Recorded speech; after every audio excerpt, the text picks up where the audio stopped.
हम तो ये मानते हैं कि जो जाम लगाते हैं सुनवाई उन्हीं की होती है, कानून में कुछ नहीं रखा, कानून तो सिर्फ ड्रामा है।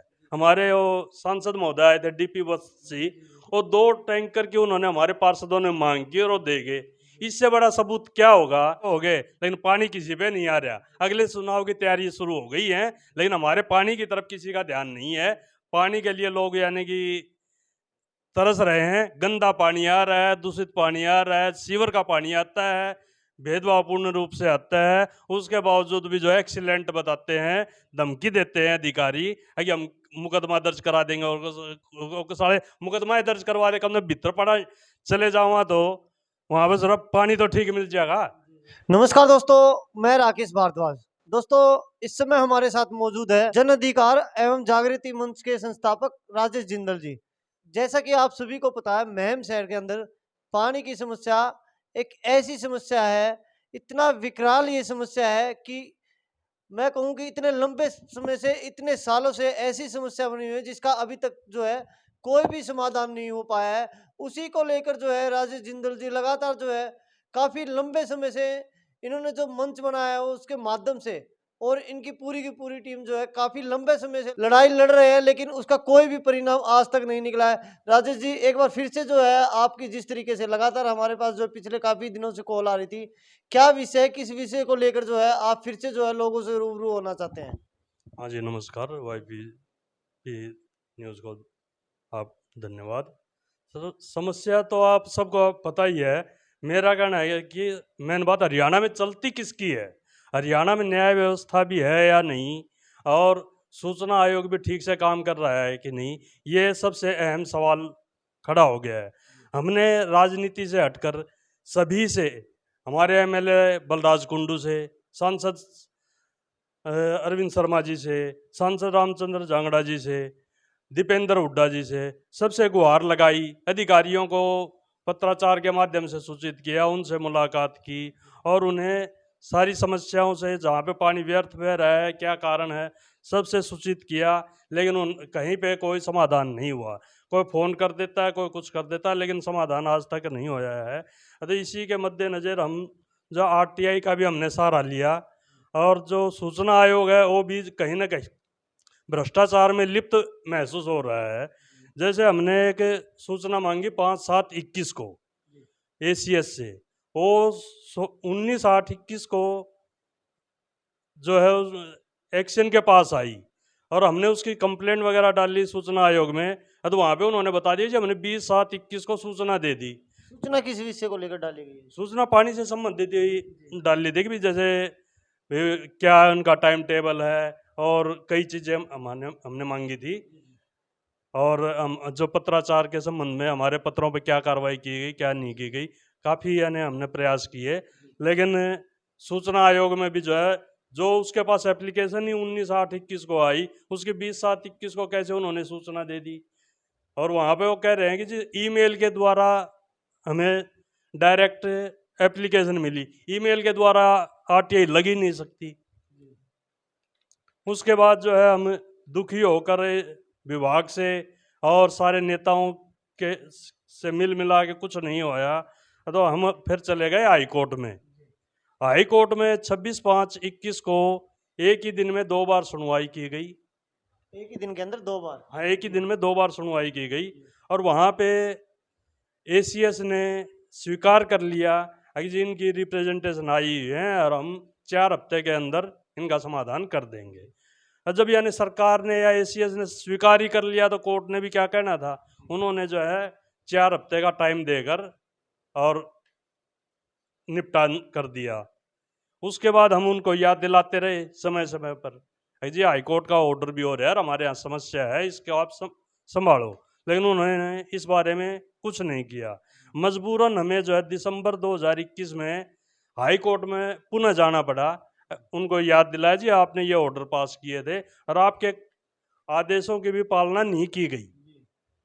और जो है उसके बाद हाई कोर्ट ने नोटिस जारी कर दिया एसीएस को, तत्कालीन एसीएस को, देवेंद्र सिंह को, जी आप इसका जवाब दो। फिर उन्होंने एक ड्रामा रचा, मार्च 22 में एक लेटर हमें जारी कर दिया, और उसमें उन्होंने लिखा जी हमने जो है ऑर्डर के नेक्स्ट डे यानी 27/5/21 को ही इनका समस्या का समाधान कर दिया और जो है हमने कोर्ट के आदेशों की पालना कर ली। उसके बाद हमने जो है अपना पक्ष कोर्ट में रखा कि जी आपने जिसको नोटिस जारी किया है उससे पहले रिप्लाई दिलाया जाए ताकि हम अपना पक्ष रख सकें। कोर्ट ने उनसे जो है बगैर रिप्लाई लिए और कोर्ट में इन्होंने कोर्ट को गुमराह किया और हर जगह ये गुमराह करते रहते हैं। कोर्ट को कैसे गुमराह किया? कोर्ट को इन्होंने ऐसे गुमराह किया जी, जो 26/5/21 को ऑर्डर हुआ उसके संबंध में 27/5/21 को इन्होंने एक लेटर हमें लिखा था ये ड्रामा रचने के लिए। जब कोर्ट में हम गए उन्हें पता लगा तो उन्होंने एक लेटर में लिखा था, उसको ये बता दिया जी ये ऑर्डर जो है हमने उस दिन पास कर दिया था और इनकी बातों का जवाब दे दिया था। तो 27/5/21 का ये लेटर है आपके सामने। इसमें इन्होंने एक्शन ने जो है एसडी को पत्र लिखा है और उसमें यह कहा है कि आप जो है मैं स्वच्छ व पीने योग्य पानी देना सुनिश्चित करें और जो है माननीय हाई कोर्ट में जो PIL आई हुई है उसका रिप्लाई वेल इन टाइम दें।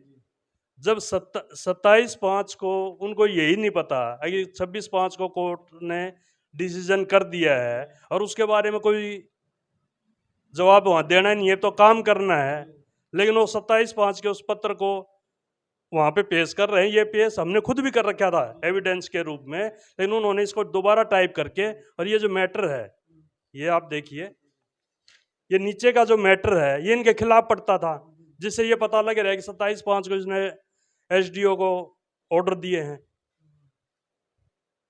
तो इस वजह से इन्होंने इसको में छेड़छाड़ की। उसी तरीके से जो इन्होंने ड्रामा रचा था मार्च 22 में, उस लेटर में भी कुछ पोर्शन इन्होंने खा लिया और जो है उन्होंने ये ड्रामा रच के और कोर्ट को भी गुमराह कर दिया। और कोर्ट में भी जो है हमारे साथ ये न्याय नहीं हो पाया, ये अधिकारियों की मिलीभगत कह लो, कुछ भी कह लो, कि जो हमने यानी कि जिसको नोटिस जारी किया उसने कोई जवाब नहीं दिया और कोर्ट उसको मान रही है दूसरे को। तो इससे बड़ा तो अत्याचार और क्या होगा। तो आप किस तरीके से देखते हो, आगे आप चाहते क्या हो? चाहते तो ये है जी, अब तो हम पब्लिक में जाएं, पब्लिक को बताएं हमने अब मैम में जो समस्या है उसके बारे में क्या क्या प्रयास किए, कहाँ पर क्या होया, यही तो सूचना आयोग में है। बगैर हियरिंग की डेट हुए ऑर्डर हो जाते हैं, वही यानी कि हाई कोर्ट में काम हो गया है कि जो यानी कि गुमराह करने का इनका काम है और ये गुमराह कर देते हैं ना। कहीं पे भी न्याय मिलना आसान काम नहीं रहा। अब तो यानी कि पब्लिक से ओपिनियन ले रहे हैं और जो है ये है कि आपके माध्यम से और अखबारों के माध्यम से हम ये चाहेंगे कि जनता को पता लगे कि हमने क्या क्या किया और क्या इसमें कोई हमें सुझाव देता है, कोई हमें बताता है तो हम उसको आगे बढ़ाएं। जब RTI के माध्यम से, एक वही ऐसा माध्यम है जिसके द्वारा जो है आप अधिकारियों से अच्छे से जो है जानकारी ले सकते हो, जो वहीं से आपको जानकारी नहीं मिली है और कोर्ट में भी आपका मामला गया है, वहां से भी जो है एक तरीके से मैं कहूँ कि न्याय नहीं मिला है, वो चाहे अधिकारियों की कमी रही हो, किसी की भी कमी रही हो। अब फिर आपको क्यों लगता है और किससे उम्मीद है कि अब आपको न्याय मिलेगा? कैसे न्याय मिलेगा इस पूरे मामले में? ये तो न्याय तो समझ में नहीं आया जी। अब तक तो हमने यानी कि 4 साल तो हमारे MLA ने हो गए, बलराज कुंडू को 9 साल हमारे 3 इंजन की सरकार को हो गए, और इससे पहले भी मैम में पानी की थी सुविधा कुछ तो 100 करोड़ से ऊपर, 100 करोड़ के करीब केंद्र सरकार ने जल जीवन मिशन के तहत दे दिए छोटे से इलाके मैम सब डिवीजन के लिए, और उसके बावजूद यानी कोई सुधार नहीं हो रहा। इनके पास यहाँ तक कि टाइम टेबल भी नहीं है, 2 दिन में 4 दिन में गंदा पानी देते हैं और उसके बावजूद ये कहते हैं कि जी हम बढ़िया यानी कि एक्सीलेंट सुविधा दे रहे हैं। यही अगर एक्सीलेंट सुविधा है तो फिर गंदी सुविधा किसे कहते हैं। सचिंद्र साहब, एक बात और मैं आपसे जानना चाहूँ, जिस तरीके से लगातार हम देख रहे हैं, कोई भी इस तरीके की समस्या होती है उसके लिए लोगों में जागरूकता होना बहुत जरूरी है। यहाँ के तो महम के निवासी भी मैं देख रहा हूँ लगातार जो है, यहाँ के लोग भी जागरूक है। और रही बात आगे अधिकारियों को अवगत कराने की बात आती है, तो यहाँ के नेताओं को भी पूरी अच्छे तरीके से पता है, और ये डीसी महोदय की भी बात करें या कोई भी उच्च अधिकारी हो, हर कोई जो है यहाँ पे आते हैं और हर बार जो है आश्वासन दे के चले जाते हैं, तभी कुछ नहीं हो रहा। तो अब किस तरीके से लोगों के पास ये मैसेज आप देना चाह रहे हो, इससे क्या फीडबैक आप लेना चाहते हो लोगों से, और क्या बेनिफिट आपको लगता है कि होगा? बेनिफिट तो जी जब जनता जागेगी, और यानी कि जो सरकार के कानून बने हुए हैं सारे, यानी कि जो आरटीआई है, सीएम विंडो है, ये सारा ड्रामा है। जो पढ़े लिखे वर्ग है, जो शांति प्रिय वर्ग है, उनको यानी कि बहलाए फुसलाए रखने के लिए, और जो दूसरा एक वर्ग है जो जाम वगैरह करके काम कर लेता है, ये दोनों का जो गठजोड़ होगा ना, तब समस्या का समाधान होगा। तो क्या आप उम्मीद करें कि आपकी तरफ से जो जाम लगाने की भी तैयारियां की जाएगी? ये तो यानी कि देखो जी क्या होता है, हम तो इसके पक्ष में नहीं थे, लेकिन अगर कोई जाम लगाता है तो पहले मैं उसका विरोध करता था, मंच विरोध करता था। अब विरोध हम नहीं करेंगे।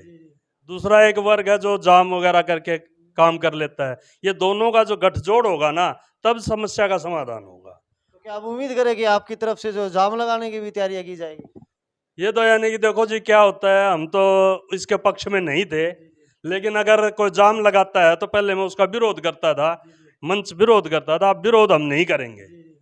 हम तो ये मानते हैं कि जो जाम लगाते हैं सुनवाई उन्हीं की होती है, कानून में कुछ नहीं रखा, कानून तो सिर्फ ड्रामा है। अब ये देखिए आप एक बात, जब यानी कि 100 करोड़ से ऊपर मोदी जी ने दे दिए, हरियाणा सरकार ने भी दिए, और 2014 में सरकार आई, उससे पहले भी में पानी की व्यवस्था कुछ तो थी, कम ज्यादा वाली बात अलग है। अरे इतने रुपए आने के बावजूद और ये समस्या हल नहीं हुई। और अभी जो अपने 27 अगस्त को 3-4 दिन पहले हमारे वो सांसद महोदय आए थे, डीपी बस्सी, और 2 टैंकर की उन्होंने हमारे पार्षदों ने मांग की और वो दे गए।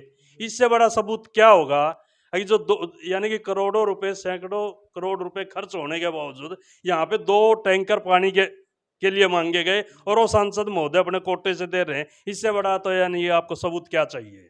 और हमारे सामाजिक संगठनों औरों ने भी प्रयास किया है काफ़ी, यानी कि ऐसा नहीं है कि मैं अकेला प्रयास कर रहा हूँ या मंच अकेला प्रयास कर रहा है।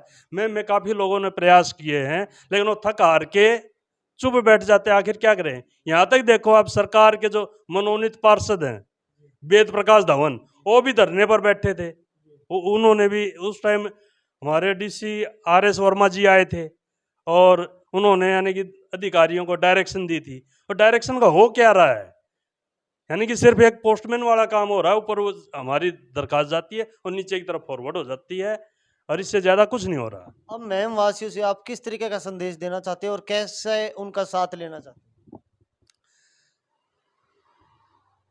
ये तो जब एक आपने बड़ा क्रिटिकल सवाल पूछ लिया।